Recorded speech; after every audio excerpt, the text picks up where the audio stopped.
Hey guys, subscribe for daily content. And if you're shopping for gear, make sure you check out the description for the newest items at some of the very best online retailers.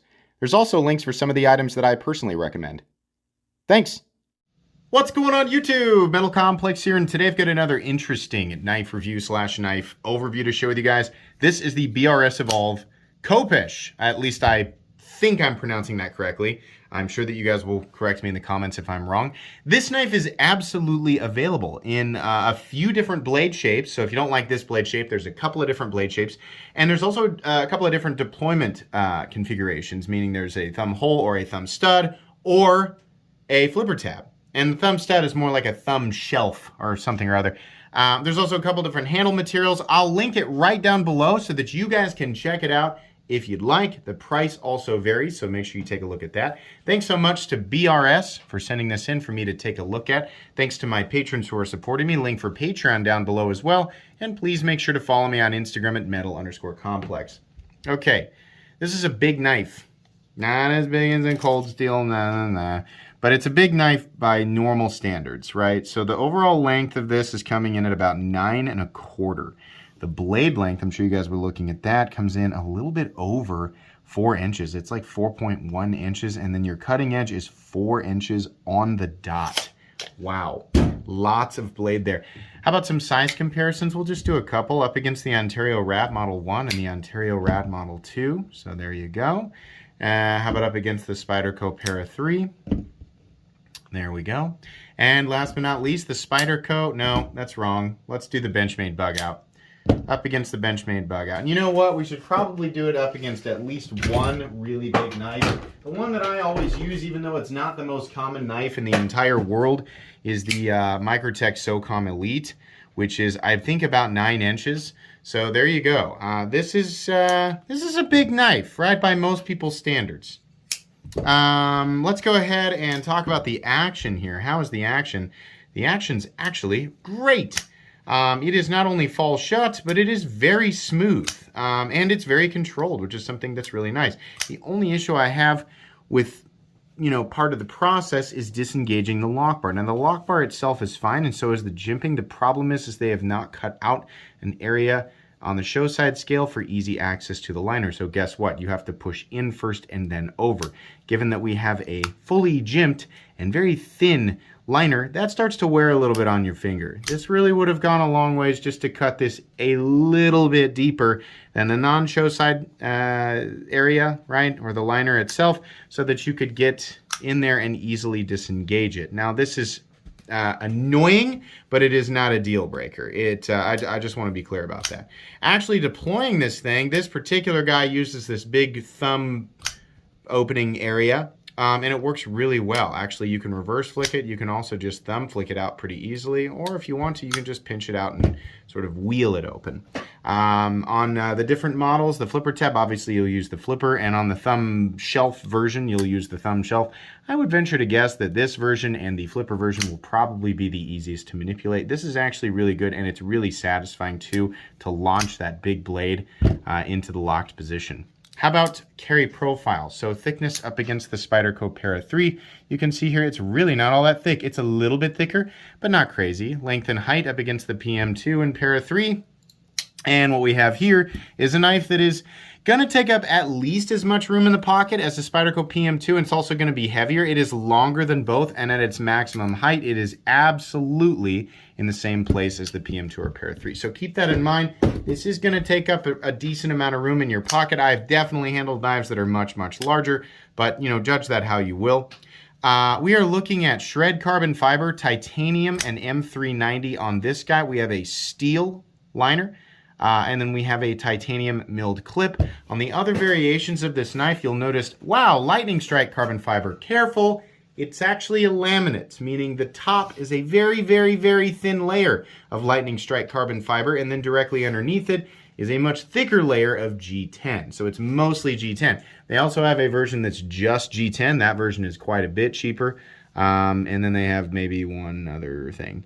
The shred carbon fiber looks pretty good, and you're only paying about $40 more for this versus the G10, but then again, you have to weigh that against the total cost of the item. So do what you want there. Inside, there's no internal milling. I think you can see that. There's just nothing. There are full recessed steel liners on the insides of each scale. That's nice. I like to see that. I don't really like to see a solid carbon fiber scale. So that's pretty cool. Weight, 5.68 ounces. It's definitely a decently heavy knife, right? Almost 6 ounces. You're getting a lot of cutting edge, but the ratios are still not amazing. I will say the knife still feels pretty darn balanced when you pick it up and pull it out of your pocket. And that's probably because there's a decent amount of weight in the blade. The balance point is behind the pivot a little bit. It's not right behind the pivot. It's right about where you put your index finger. You could push forward just a little bit, right? But the balance point is about right here. So when you pick it up, it really doesn't feel like a nearly 6 ounce knife. But it will be taking up a decent amount of room in your pocket. So if you like to carry other things besides your knives in your pocket, that same pocket, right? Then you might not like this. If you're just carrying your knife in your pocket, why are you complaining? You got plenty of room, right? Consider what you're complaining about before you complain about it. All right, let's go ahead and do a hardware check on this guy. Get out my tools. As per usual, my tools are very inexpensive and very recommendable. You can find them right down in the section of my description that talks about the tools I use on this channel. I'm gonna guess that's T8. And it is a T8. We have T6, T6, T6, T6 everywhere. Minimal hardware still, just 2 on each side. So not bad, but they are T6. Make sure you have quality tools and a place to put that hardware, like a magnet or something, while you're taking it apart, and you should be okay. Blade stock thickness. This guy has a fairly thick blade. It looks like it could be as much as 160 thousandths, which is kind of surprising. Let's check it out. Yeah, wow, it is. It's almost 160. That's a thicker blade than I expected. But okay, it is what it is. Let's go ahead and talk about the meat and potatoes here. So, I think this is a good looking knife. It almost looks like a PM2 doppelganger without being a copy of the PM2. I think my favorite part about this knife is the incredibly open space that you have ergonomically. That pocket clip is a good clip. It's not one that takes up an enormous amount of room height-wise this way, but by the time it dips back down, you know, if you're choking up especially, you're not feeling that pocket clip at all. And even choked back, it's still not all that bad. I don't know why you need to be back here. I would always hold it up here. But no, these areas right here, incredibly well knocked down. It's not contoured, but it's very, you can see that, how well-rounded it is, right? This entire thing is just like, yeah, hold wherever, right? Now, there's nothing specifically locking you in. And other than this little jimped area right here, there's really nothing to warn you before you slide your finger up on that blade. But man, this is comfortable. It is ready to go. It's ready to work. It's not an absolutely perfect ergonomic experience, but I would give it a solid A. Very happy with this thing. It's very comfortable. Everything is very purposefully placed, including the jimping, and the style of jimping is fantastic for actually allowing you to gain traction. It's a nice knife. I would absolutely take this out and use it and work with it. No issue here at disengagement. If you're doing it one hand, there's definitely a big, nice open spot where it can connect with your thumb before you turn and let the blade drop, right? There's a flat that carries out about 50-60% the length of the blade. We kind of have this interesting duckbill blade shape, and I do kind of like the tips that point down a little bit. I think that's nice. You have a lot of belly for slicing tasks. The edge is not a thin edge. It's not a thick edge. It's a reasonably sharp edge. Let me give it just a go on paper here real quick just to see what it's doing. This is an M390 blade with probably a medium edge. Yeah, it's actually slicing pretty well. I mean, despite it being fairly thick, it's sharpened well. That's the nice thing. You know, you can have a thick geometry down at the edge. If it's sharpened really well, it'll slice really well. You can have a medium or even thin geometry at the edge, and if it's not sharpened well, then it's gonna tear the paper rather than slice the paper. You can see that this guy is not having an issue with it, and we're not seeing those edges frayed up or lipping over the side of the paper after you slice it, which is something that I pay attention to. It doesn't prove a whole lot, obviously. With 160 thousandths on the spine, if you cut through a thick piece of cardboard, you're pushing all 160 thousandths of that spine through the material at one point or another. So there will be drag depending on what you are cutting. But this is sharpened well, and it's really nice. Truthfully, the whole blade looks great, and their tumbled finish is also very impressive. The final cutting bevel is nice and even. They have knocked these areas down inside of this little thumb thing. It's not really, it's just a sort of orifice. But yeah, the bead blasting on titanium looks good, and I kind of like this little, it's just like a single chevron, shape. So the bolster area is very small, and then the rest of this is shred carbon fiber. And as far as shred carbon fiber goes, which is usually has a crap load of voids, this does. It's got voids, but they're not terrible, and it honestly looks pretty good. Shred carbon fiber usually won't be my first choice, but if it is your first choice, this stuff looks pretty good. It's probably luck of the draw, meaning if you pick one of these up and shred and look at it, yours could have 300 or 400% the number of voids, or it could have no voids whatsoever. It's the name of the game. It's the nature of the beast, right? If you buy shred carbon fiber, expect voids.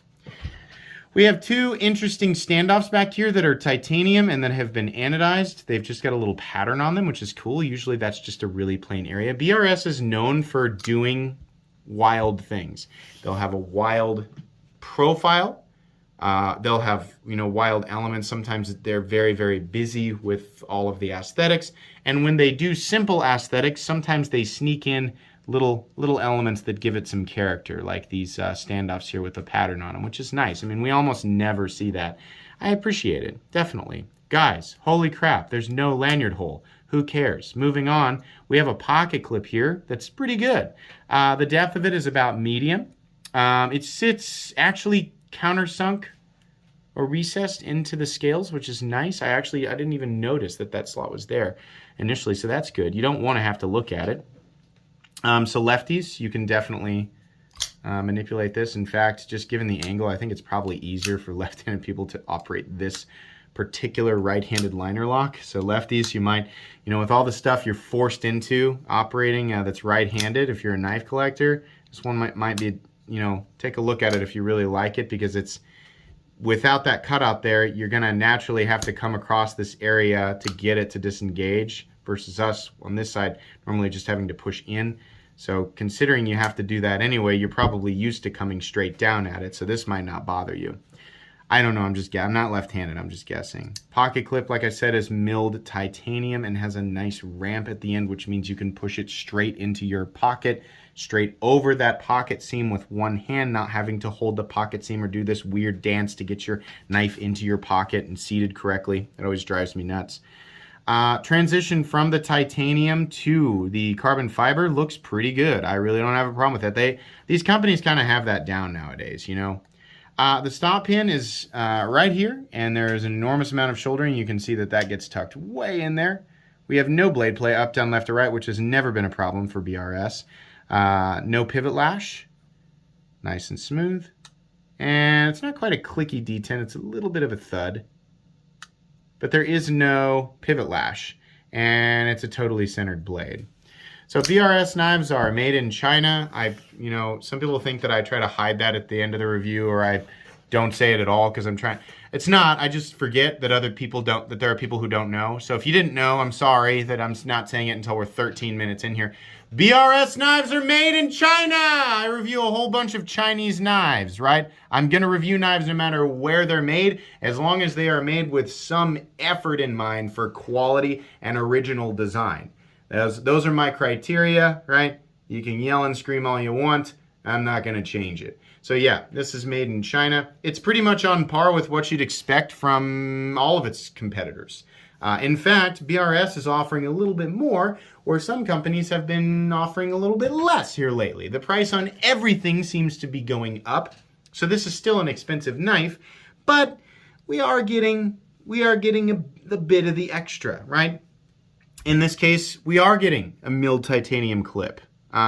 We are getting the shred carbon fiber. We're getting the little details on the thumb studs. On top of that, we're getting everything you expect, like the good action and the good detent, right? And the good materials. Right? You're getting that sweet, sweet M390 that we just inexplicably want on every knife that we pay more than $250 for.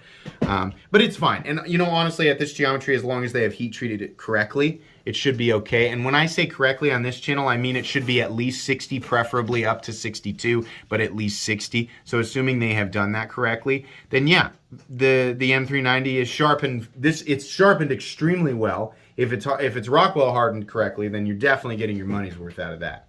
What does this come in at? Well, there's a range, like I said. This particular guy is pretty spiced up here. We're looking at $283. You can get the basic. You can get the basic Flipper and G10 version for $243, which is pretty good. Both setups are okay.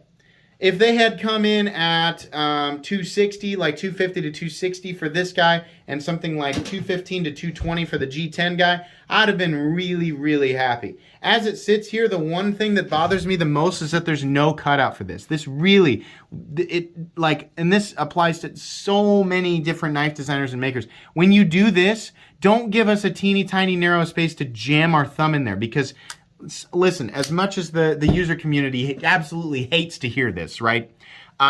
User community, some of us sit around and sit on our couch and just flip our knives open all day, right? Gosh, knives were meant as tools. We thought they were toys. We have no idea. Yeah, we're gonna do that. It's gonna, right? You can yell and scream all you want. We're gonna do that, right? But for people who do that, right? Maybe you are literally on a job site. Let's say you're a hybrid, a day walker of sorts, right? You're on a job site. You've just finished using your knife and it's sweaty and, oh boy, and you're looking at that job well done. Look at that. That's a nice job we did there. That's a nice job we did there, boys. And you're doing this with your knife, right? Even you folks who like to, jump in and then drop the elitist seagull crap all over us with the knives are tools you shouldn't be fidgeting with. Oh, listen here, boys. Oh, yeah. You guys like to do that. Even you do that sometimes. And it starts to kind of tear up your thumb. Or, better example, someone who just uses their knife often enough that they're folding it up and putting it away for safekeeping and then getting it back out about 2 to 3 minutes later to cut it, something else again. It's going to tear up your finger, right? It's not just the couch ninjas. Us, couch ninjas. I consider myself a fellow couch ninja, right? All I'm doing is stirring him up. All I'm doing is stirring him up. We need an access from the side. Now, we don't want to push straight down. It's annoying. And sometimes it can cause you to have to fuss with it, and you might end up cutting the tip of your finger, while you're trying to push down and push on the spine, and you haven't quite got your thumb in the right spot. Yeah, giving us better access from this side. If it's a right-handed liner lock, then take the show side scale and cut it out just a little bit. Outside of that, this is pretty good. You have to really want a 4-inch knife. So let me make this clear. This is a recommendable knife. I'm not blown away by the price. It's just generally speaking recommendable for people who are looking for and can legally own and or carry a blade that has a knife with a 4-inch blade. A knife with a 4-inch blade is what I was trying to say. Yeah, it's recommendable there. If you don't like big knives or you can't carry them, I'm obviously not recommending it to you, right? This is the part where you gotta use your own brain and decide whether or not this is applicable. Which is, you probably figured that out in specs, which was, I don't know, we're running 18 minutes right now. You probably figured that out about 17 minutes ago. So, yeah, I'm going to put this in my recommended knives playlist. I really like this. I don't like everything from BRS. They're hit or miss, but their quality is definitely on point, and this is a cool one. It's a little goofy looking. Not as goofy as, anybody who says it looks super goofy. I would say, what do you think about it versus the PM2? Because this is one of the goofiest knives on the planet. Yeah, I like this recommended knife. It's going to go in my most recommended knives playlist. Very cool. Thank you so much to BRS for sending this in for me to take a look at. I really like this one. Please make sure to follow me on Instagram at metal_complex. If you enjoyed this video, leave a like. If you'd like to check out my other content, I do, of course, have lots of videos of knives that are either expensive or inexpensive that I do or don't like, so check those out. And if you enjoy all my content, go ahead and click on that Metal Complex logo right there and subscribe, because there's definitely more coming. Thanks again for watching, everybody, and have a great day.